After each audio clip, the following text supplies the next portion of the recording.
بناهای آباد گردند خراب ز باران و از تابش آفتاب. پیافکندم از نظم کاخ بلند که از باد و باران نیابد گزند. نمیرم از این پس که من زنده ام چو تخمی سخن را پراکنده ام. بینندگان عزیز سلام.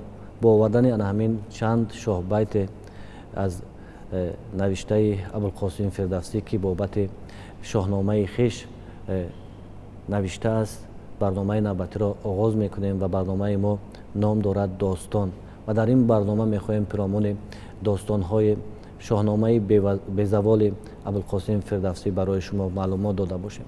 و صحبت نخستین ما هست پیرامون تنها کتاب، یعنی شهامت شاهنامه، و مهمان ما هستند شاعر خلقی تاجیکستان محترم حاتم. خوش آمدید استاد به برنامه ما. تشکر. خوب استاد، شاهنامه یعنی چی شهامت دارد و چی بزرگی دارد که طول مرحله های گوناگون تاریخی با این قدر یک هنگامه بسیار تا زمان ما رسید؟ شاهنامه در خور نام خودش است. یک نامه شاهی است، نامه خسروانی است، یک داستان حماسوی خسروانی و شاهانی است که در طول قرنها تا امروز ذره شهامت خود را نکاسته است، بلکه سال تا سال و عصر تا عصر بزرگی و شهامت این داستان بی‌نظیر، این حماسه ملی بی‌نظیر بیشتر و برازتر می‌گردد.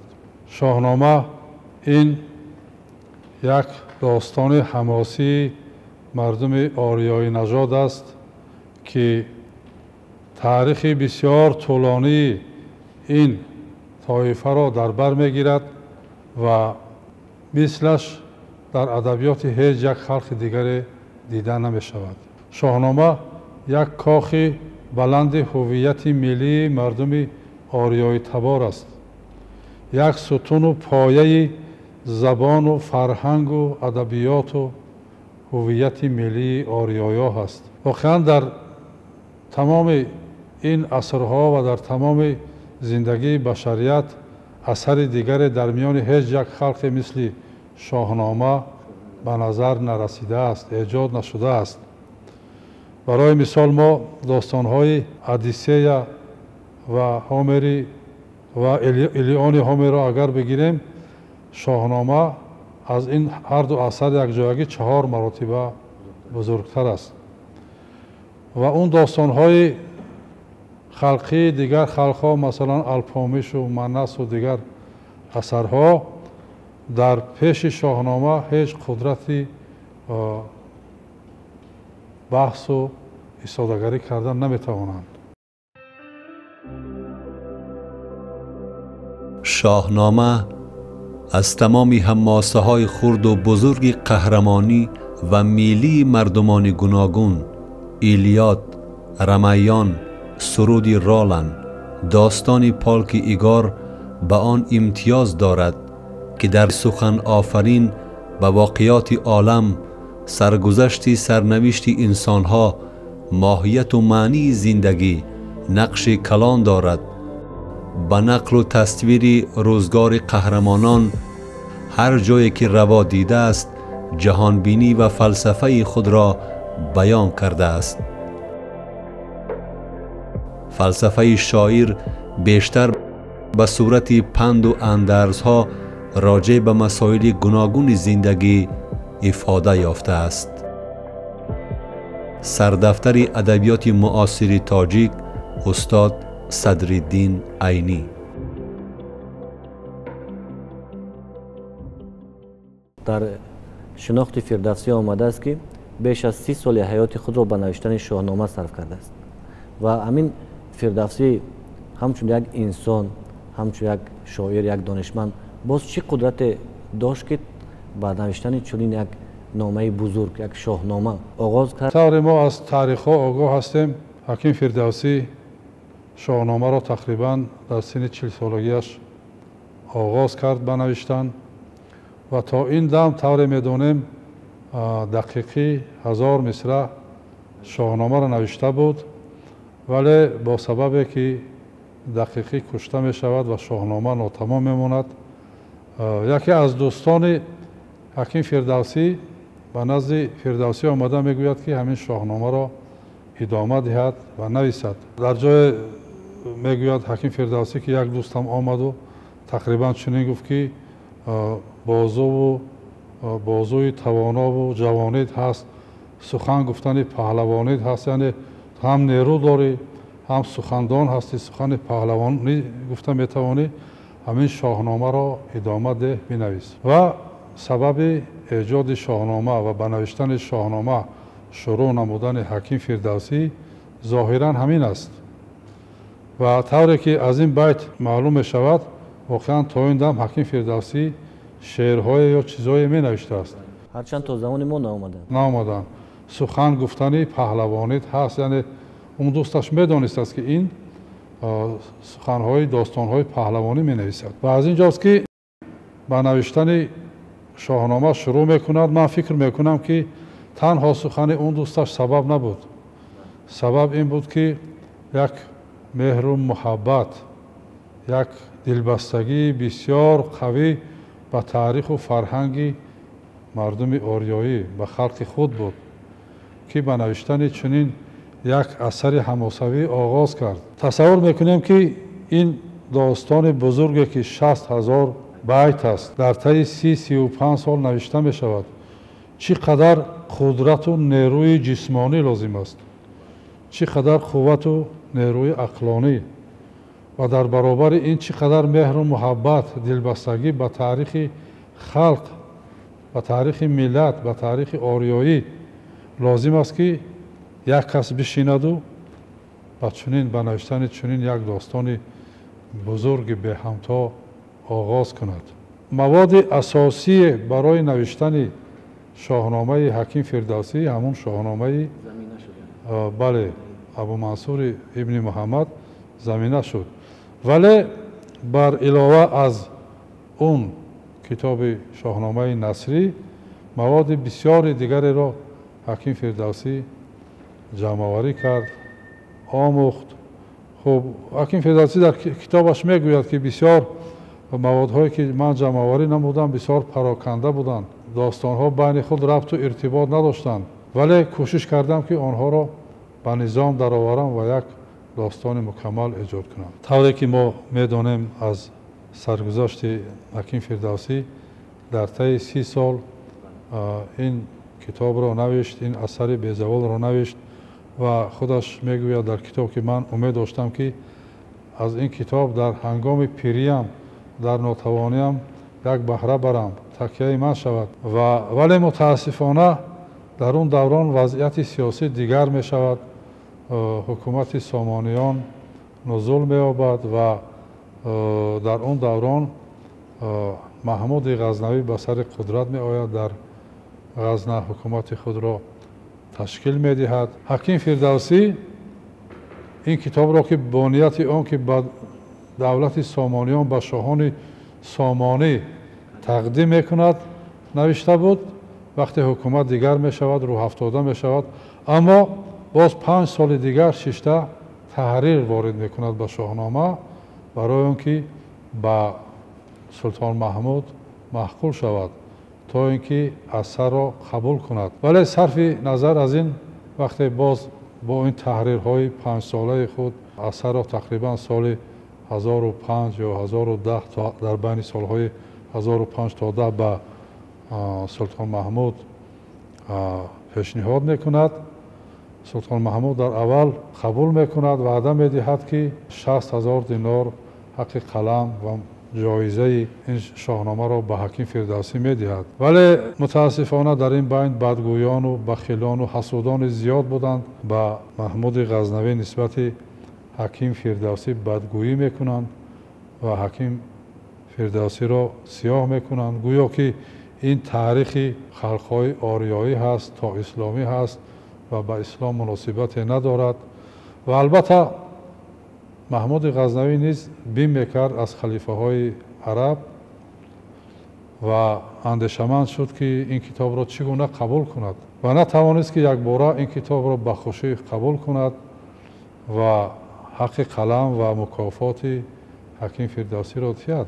یک مقدار خیلی کم از 10 یک حصه آن چیزی که وعده کرده بود برای حکیم فردوسی همون را می‌دهد. البته حکیم فردوسی بسیار آشفته می شود، بسیار آزرده می شود، دلشکسته می شود، زیرا شهامت و بزرگی این داستان را خود او می‌دانست که او چی کار کرده است برای مردمش، برای آریایی ها، برای آزادگان. فردوسی نیز شرف و افتخار تمدن جهانی است. اکادمیک باباجان غفوروف. حکیم فردوسی آریایی را در شکل آزاده در شاهنامه استفاده برده است و هر جا که آریایی ها باید بیاد آزادگان گفته است. بسیار ترجمه صحیح، خوب و موافق آریایی را حکیم فردوسی در شاهنامه به شکل آزادگان استفاده برده است. بحث اساسی که حکیم فردوسی با سلطان محمود داشت این در مورد رستم داستان بود. یک بحث تیز تندم داشتن. وقتی سلطان محمود شاهنامه را میخواند میگوید که شاهنامه را خواندم، همه شاهنامه هیچ است مگر حدیث رستم که در لشکر من صدها مثل رستم پهلوانان وجود دارند. حکیم فردوسی میگوید روزگار حضرت شاه دراز باد، حضرت سلطان دراز باد، ندانم که در لشکر خداوند سلطان محمود چند رستم است، اما این را دانم که خداوند تعالی مثل رستم هیچ بنده دیگر نآفرید و برآمده می رود. و سلطان محمود به وزیرش میگوید که این مرد ما را دروغگوی برآورد. وزیر میگوید که اون را کشتن در کار و از پشتش آدم روان میکنند. حکیم فردوسی میدانست که این سخن سخت میرسد به سلطان محمود، جای پنهان میشود و همین خطی از این حدود دولت سلطان محمود برآمده میرود. یعنی برای واقعیت تاریخی بودن شخصیت رستم جان خود را در خطر گذاشت، دفاع کرد. او هم از شاهنامه دفاع کرد، هم از رستم داستان دفاع کرد. یعنی شاهنامه و قهرمان‌های آن را با جان و دل، با خون، با رگ وجود خود ایجاد کرده بود و چیزی را از شاهنامه بیگانه نمیدانست. وقتی که سلطان محمود میفهمد که چی خطایی کرده است نسبت حکیم فردوسی، همون مکافات و جایزه و همون مبلغی که برای حکیم فردوسی تعیین کرده بود همون را با شترها روان میکند و نقل میکنند که در اون دهه‌ای که حکیم فردوسی زندگی میکرد همون روزی که از دنیا میگذرد و جنازه او را برداشته بودند، کاروان سلطان محمود از گوشه دیگر شهر وارد می شود، ولی حکیم فردوسی نبود. اما دخترش اون هدیه و اون انعام سلطان محمود را قبول نمی کند، پس می گرداند. یعنی اینم بزرگی دختر حکیم فردوسی، یعنی اینم به قدر مهنتی پدر رسیدن فرزندش بود که مادامی که در زندگیش او دستگیری نیافت، این مبلغ را ندید، پس از مرگش هم در کار نیست. دفترهای علاهیده دستنویس دوم شاهنامه فردوسی از ورقهای کلان کاغذ اعلی صفت سمرقند تیار کرده شده است. باید گفت که آن زمان در سمرقند کاغذ اعلی صفت استحصال کرده می شد، اما نرخ آن کاغذ بسیار بلند بود. از این سبب نه همه اهل قلم از آن استفاده می بردند. مؤلف 4 مقاله نظامی عروضی سمرقندی. استاد دایر با همین دختر فردوسی بغیر از همین جا که جای پیدا می شود و کارگزاری او معرفی کرده می شود، جای دیگر نام میبرند؟ متاسفانه من جای دیگر ва нахӯрдам. Писараш кушта мешавад. Масалан ин чиз ҳаст ки дар бораи марги писараш дар шоҳнома чанд ҷо ишора мекунад. Бисёр ғусса мехӯрад ки вақте ӯ 65 сола буд писараш аз ҷониби роҳзанҳо кушта мешавад. Вале дар бораи хонаводааш хайр каме ишораҳо ҳаст. хуб устод, ҳамин шоҳнома, қаҳрамонҳои шоҳнома то чӣ андоза ҳақиқати тарихӣ доранд? Баъзе муҳаққиқон ба 2 бахш, баъзе муҳаққиқон ба 4 бахш тақсим кардаанд, ҷудо кардаанд. тавре ки мо пажӯҳиш кардем, ман ҳам солҳои зиёд ҷуғрофияи шоҳнома машғул будам. аз назари ин ҷониб шоҳнома ба 2 қисмати бисёр муҳим ҷудо мешавад ки амина мутаассифона дигар пажӯҳишгарон ва дигар олимон ба эътибор нагирифтанд. яъне даврони пеш аз муҳоҷиратии ориёиҳо ва баъди муҳоҷиратии ориёиҳо.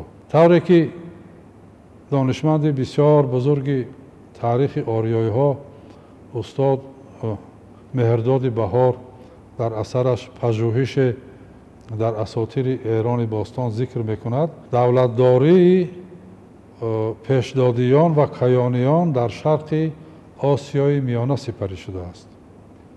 ин гуфта бисёр саҳеҳ аст, вале мутаассифона бисёр донишмандон ин нуктаи бисёр муътамади меҳрдоди баҳорро ба эътибор нагирифтанд ва шоҳномаро аз аввал то охир як лухт мавриди пажӯҳиш қарор доданд ки аз ҳамин ҷиҳат вақте ки рӯйдодҳо, шоҳҳо, шаҳрҳо, дигар мавзеъҳо ва воҳидҳои ҷуғрофӣ ба воқеияти таърихӣ ва воқеияти ҷуғрофии эрони имрӯзӣ ва минтақаҳои атрофашон баробар наомад, мувофиқат накард, пас онро афсонаву асотир номиданд. вале ҳангоми дар осиёи миёна, дар шарқи осиёи миёна татбиқ намудани рӯйдодҳо ва воҳидҳои ҷуғрофии шоҳнома аз даврони каюмарс то даврони ҳумой набераи исфандиёр дар ин минтақаҳо агар татбиқ шавад, воқеияти таърихии ин бахши шоҳнома низ зоҳир мешавад, равшан пеши назар ҷилвагар мешавад. вақте ки масалан ман дар бораи Фаридун як рисола дорам, зиндагиномаи Фаридун. деҳаи таваллудаш то асрҳои 11-12 маълум буд. дар Суратул Арз ва Ҳудудул Олам ҷои таваллудаш Фаран ё Фаранкат ё Афрункат номида шудааст ки ин ном дар Авасто ва дигар асарҳои ориёӣ бо номи Варан зикр шудааст ва зодгоҳи Фаридун Варан номида шудааст ки дар асарҳои баъдӣ дар Суратул Арзу Ҳудудул Оламу дигар асарҳо яъне ба шакли Фаран баргаштааст. ҷои таваллудаш маълум аст. ҷои он ки бо модараш аз таъқиби Заҳок гурехт маълум шуд. хати ҳаракаташ аз он ҷои фирориаш то саркӯб кардани Заҳок маълум шуд. пойтахти кишвараш ки Тамеша ном дошт, имрӯз бо номи Тамоша дар водии Фарғона вуҷуд дорад. яъне тамоми паҳлӯҳои зиндагӣ, харитаи сафарҳош, пойтахти давлаташ маълум аст. пас чӣ гуна онро мо бигӯем ки афсона аст, асотир аст. ҳамин гуна нисбати дигар ҳамаи қаҳрамонҳо метавонанд он ки то замони зиндагии Фаридун ва фарзандонаш Турон вуҷуд надошт. эрони умумӣ ба Турон ҷудо нашуда буд. як эрони умумӣ вуҷуд дошт. баъди ҷанги миёни фарзандони Фаридун сарзамини умумии Эрон ба Эрон ва Турон вуҷуд шуд ва ино марзҳои муайян доштанд ки имрӯз низ он марзҳоро мо метавонем дар асоси омӯзиши шоҳнома ва дигар асарҳои ориёӣ муайян кунем. пас чӣ гуна ин метавонад ки асотир бошад? ҳамин гуна лаҳзаҳои бисёре дар шоҳнома ва дигар асарҳои ориёӣ вуҷуд доранд ки аз воқеияти таърихӣ доштани ин шоҳасар гувоҳӣ медиҳанд. шоҳнома яке аз ёдгориҳои бузурги адабиёти تاجیک و فارس است. زیاده از این تصدیق نماییم که این یکی از دردانه های ادبیات سطح جهانی می باشد. من باید گویم که شاهنامه بزرگترین یادگاری ادبی انسانیت است. علامه مشهور ایران محمد علی فروغی. خوب استاد، در همین علم ادبیات و تاریخ ما می‌دانیم که شاهنامه چندین مراتب با چندین زبان‌ها ترجمه شده است. زمینه‌های شناخت شاهنامه برای دیگر خلقیت‌ها چگونه پیدا شد؟ واقعا شاهنامه طوری گفتیم یک کوه عظیم است، یک اقیانوسی بی‌کنار است. نه تنها در شاهنامه سرگذشت‌های عمومی شاهان و پهلوانان و رویدادهای آنها ذکر شده است. طور پیشتر گفتیم بسیار پهلوهای دیگر زندگی در این شاهاثر ذکر گردیدند. مثلا وقتی ما واژه خرد را میگیریم در شاهنامه زیاده از 1000 مراتبه تا 1500 مراتبه واژه های خرد، دانش، نیکی، پهلوانی ذکر شدند. خرد افسری شهریاران بود، خرد زیوری تاجداران بود. یعنی ستایشگری خرد هست حکیم فردوسی، ستایشگری دانش است. توانا بود هر کی دانا بود و دانش دلی پیر برنا بود. ستایشگری نیکی هست. چو دیدید سرما بهار آورید، بکوشید و نیکی به کار آورید. چو دیدید سرما بهار آورید، یعنی سراسر توصیف خصلت‌های نیک انسانی هست، خصلت‌های بشردوستی هست. صرف نظر از آنکه جنگ‌ها میان طایفه‌های آریایی هست، دشمنان هستند، حکیم فردوسی هیچ وقت دشمنان را تحقیر نمی‌کند. همون پهلوان طرف مقابل، پهلوان تورانی هم که اگر جسورانه مبارزه برد همون را تعریف می‌کند که بسیار جسورانه به میدان جنگ برآمد. یعنی همین جنبه بشردوستی و جنبه دانش و خرد و پهلوانی همین شاهنامه بود که از جانب بسیار خلقیت‌ها و کشورهای دیگر قابل قبول پذیرفته شد. ما باید کی بودن اجدادانمان و خودمان را دانیم، یعنی ریشه های خود را شناسیم، با آنها ارج گذاریم و از نسل آریایی یعنی آریایی تبار بودنمان افتخار نماییم. به خاطر آگاهی هرچی بیشتری مردم از تاریخ و فرهنگ و تمدن اجدادان خویش شاهنامه بی‌زوال ابوالقاسم فردوسی نشر و به تمام مردم مملکت دسترس شود. پرزیدنت جمهوری تاجیکستان پیشوای ملت محترم امام علی رحمان.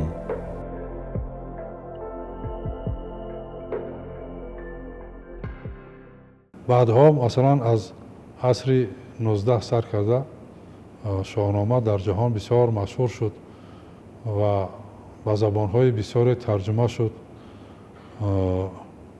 که به هر یک زبانی که ترجمه می شد البته قابل تحسین و قابل ستایش این خلقها قرار می گرفت.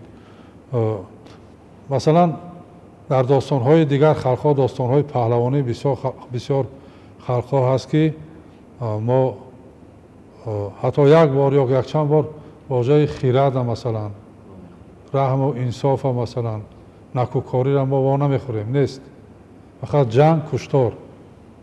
اما بینید در فردوسی قریب 1500 مراتبه من حساب کردم مثلا خرد و دانش و پهلوانی استفاده شده است و از اینجاست که با بسیار زبانها، با زبانهای روسی و ارمنی و آلمانی و فرانسوی و بسیار زبانهای دیگر ترجمه شد. مثلا یک دانشمند فرانسوی ژول مول 50 سال حیات خود را به شاهنامه بخشید. بسیار نسخه های، یک سلسله نسخه های گوناگون را گرد آورد، مقایسه کرد و یک شکل درستی قابل قبول شاهنامه را با وجود آورد، نوشته کرد. و باید گفت که وقتی در طی این عصرهای دراز کاتبان شاهنامه را روبردار میکردند، بسیار کاتبان از پیش خود اضافه میکردند، تغییر و علاوه ها وارد میکردند، تا جایی که در شاهنامه های امروز تقریبا 10,000 مصرع بیت علاوه شده است که همه آن از مال فردوسی نیست.